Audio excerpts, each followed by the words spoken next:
सरकार में जो भी उस दिन मंत्री थे, जो भी सरकार के प्रतिनिधि थे, उस दिन वे लोग उस दिन भी सरकार के उस निर्णय की सराहना कर रहे थे। कर्मचारी संगठन हर परिस्थिति में उसको आईना दिखाने का काम करता है। आप अपने हितों के लिए केवल नहीं लड़ रहे, जो 20 या 20 से अधिक कर्मचारी को बहाल करके चाहे डेली वेजेस पर ही काम क्यों न ले रहा है तो उसको पीएफ देने के लिए बाध्यकारी प्रावधान बना हुआ, क्या इसका अनुपालन हो रहा है कि वो मेरे अहबाब क्या कार्य नुमाया कर गए, बीए हुए नौकर हुए, पेंशन मिली और मर गए।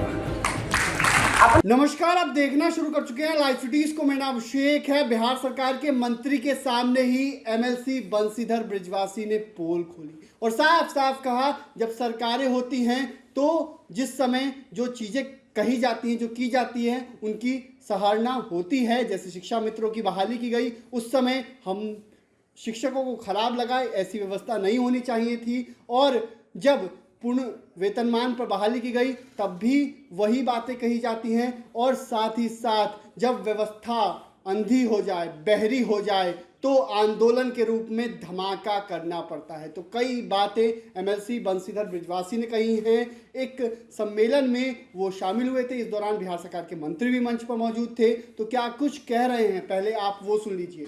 जब कोई कर्मचारी संघर्ष कर रहा होता है, वह संघर्ष केवल और केवल अपने वजूद और अपने हितों के लिए नहीं लड़ रहा होता है। यहाँ पर मंच पर हम लोग के अभिभावक आदरणीय श्रवण बाबू उपस्थित थे। जिस दिन इस राज्य के अंदर शिक्षा मित्रों की बहाली हो रही थी, उस दिन भी हम लोग लड़ रहे थे कि यह व्यवस्था गलत है। और सरकार में जो भी उस दिन मंत्री थे, जो भी सरकार के प्रतिनिधि थे, उस दिन वे लोग उस दिन भी सरकार के उस निर्णय की सराहना कर रहे थे। और अभी जब इंटक के प्रदेश अध्यक्ष जी बोल रहे थे, इन्होंने भी बताया उस संघर्ष की बात। तो आज जब वही शिक्षा मित्र की व्यवस्था समाप्त करके, नियोजनवाद के कलंक को मिटा करके, और आज जब पूरे वेतनमान पर शिक्षकों की बहाली हो रही है, तो सरकार के इस निर्णय की भी सराहना वही लोग कर रहे हैं जो लोग शिक्षा मित्र के बहाली की व्यवस्था की सराहना कर रहे हैं। सरकार में हम बैठे हो कि माननीय मंत्री जी बैठे हो कि आप बैठे हो, सरकारें जब अपने पद पर होती हैं, वह अपने निर्णय को सराहना करती है, लेकिन कर्मचारी संगठन हर परिस्थिति में उसको आईना दिखाने का काम करता है। आप अपने हितों के लिए केवल नहीं लड़ रहे। हमने जब संघर्ष शुरू किया था, उस दिन इसलिए नहीं संघर्ष शुरू किया था कि केवल और केवल हमें अपना व्यक्तिगत अधिकार मिल जाए। हम इसलिए संघर्ष कर रहे थे कि अगर यह व्यवस्था समाप्त नहीं हुई तो आने वाली पीढ़ियां जब पूछेंगी कि जिस समय में इस व्यवस्था को समाप्त करके नियोजनवाद का कलंक थोपा जा रहा था, उस दिन आपने अपनी कौन सी भूमिका निभाई थी, तो हम निरुत्तर हो जाएंगे। इसलिए भविष्य में निरुत्तर न होना पड़े, इसके लिए हम संघर्ष कर रहे हैं। हमारे पूर्व के वक्ता जब बोल रहे थे, इन्होंने कहा कि हम रहे ना रहे, लेकिन यह डाक विभाग रहना चाहिए। आज केंद्र की सरकार अगर डाक विभाग के निगमीकरण पर तुली है, और यदि आपके अधिकारों की आपके हितों की रक्षा नहीं कर पा रही है, आपको के हितों की प्रतिपूर्ति नहीं कर पा रही है, तो ऐसे समय में आपको संघर्ष करना होगा। और संघर्ष के सिवा दूसरा कोई रास्ता नहीं है। और मैं आपको बधाई देना चाहता हूं कि आप रजत जयंती के अवसर पर यहाँ उपस्थित हैं और आप अपने हिस्से की लड़ाई मजबूती से लड़ते हुए अपनी सशक्त उपस्थिति दर्ज करा रहे हैं। इसके लिए हम आपको शुभकामनाएं दें। मित्रों, यहाँ हमारे बहुत सारे विद्वान साथी बैठे हैं, न्यायपालिका के भी हमारे न्यायाधीश बैठे हैं। महात्मा गांधी ने कहा कि जब तुम्हें यह अभिमान हो कि तुम कुछ बड़ा करने जा रहे हो, तो अपने जेहन में उस चेहरे को याद करना जिसको तुमने समाज के अंतिम पंक्ति में अंतिम व्यक्ति के रूप में हाशिए पर खड़ा देखा, और सोचना कि जो तुम कुछ कर रहे हो, उस करने से उस व्यक्ति को क्या लाभ मिलने वाला है। यदि उसको कोई लाभ मिलता हुआ तुम्हें दिख रहा है तो करो, अन्यथा तुम्हारे करने का कोई मतलब नहीं रह जाता। क्या आज जिस प्रकार से आपने कहा डेली वेजेज वर्कर की बात हो रही है, सेंट्रल लेजिस्लेचर बनाया जा चुका है, कि उसको ग्रेच्युटी का लाभ देना है। जो 10 या 10 से अधिक नियोक्ता को बहाल करता है वह ग्रेच्युटी देने के लिए बाध्य है। जो 20 या 20 से अधिक कर्मचारी को बहाल करके चाहे डेली वेजेस पर ही काम क्यों न ले रहा है तो उसको पीएफ देने के लिए बाध्यकारी प्रावधान बना हुआ, क्या इसका अनुपालन हो रहा है? नहीं हो पा रहा है। 10-10 साल से कोई व्यक्ति काम कर रहा है, पूरी जिम्मेवारी के साथ काम कर रहा है, और फिर भी आप उसके जिम्मेवारी को रिकॉग्नाइज नहीं कर पा रहे हैं। आप अनदेखी कर रहे हैं, आप अंधे बने हुए हैं। और अगर कोई भी व्यवस्था अंधा हो जाए, अगर कोई व्यवस्था अंधी हो, कान से बहरी हो, तो उसको सुनाने के लिए आंदोलन के रूप में धमाके की जरूरत होती है। कोई कर्मचारी क्यों लड़ता है? समाज में भी एक परसेप्शन बना दिया गया है कि कर्मचारियों को इतना वेतन दिया जाता है, इतनी सुविधाएं दी जाती है, और आज देश के अंदर में क्या हुआ? पेंशन समाप्त कर दी गई। पेंशन की व्यवस्था समाप्त कर दी गई। अगर कोई एक व्यक्ति समोसे की दुकान खोलता है, वह भविष्य के लिए भी एक दुकान बना करके जाता है, जिस दिन वह न भी रहता है तो आने वाली पीढ़ी उसको तलाश करके और अपना गुजारा बसर कर सकती है। लेकिन अगर कोई कर्मचारी मर जाता है तो मरने के साथ वह समाप्त हो जाता है। फिर उसके परिवार के हितों की रक्षा करने वाला कोई नहीं होता, देखने वाला कोई नहीं होता।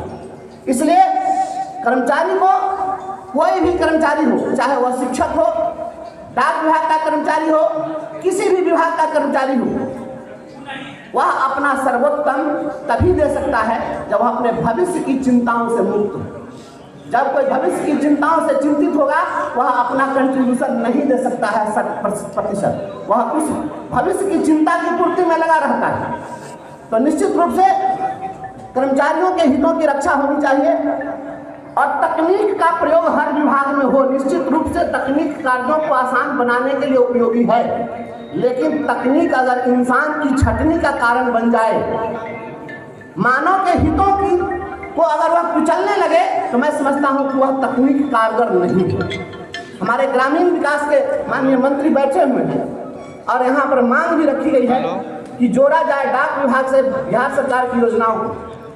आज गांव-गांव में सीएसपी संचालित हो रहे हैं, वहां पर लोगों की भीड़ जा रही है, लेकिन आपके डाकघरों में जिस तरीके से डाकघर का और विभाग का समन्वय होना चाहिए था, वह नहीं हो पा रहा है। इसका सबसे बड़ा कारण है कि आपके जो ग्रामीण डाकघर हैं, उन डाकघरों में पर्याप्त कर्मचारी नहीं है।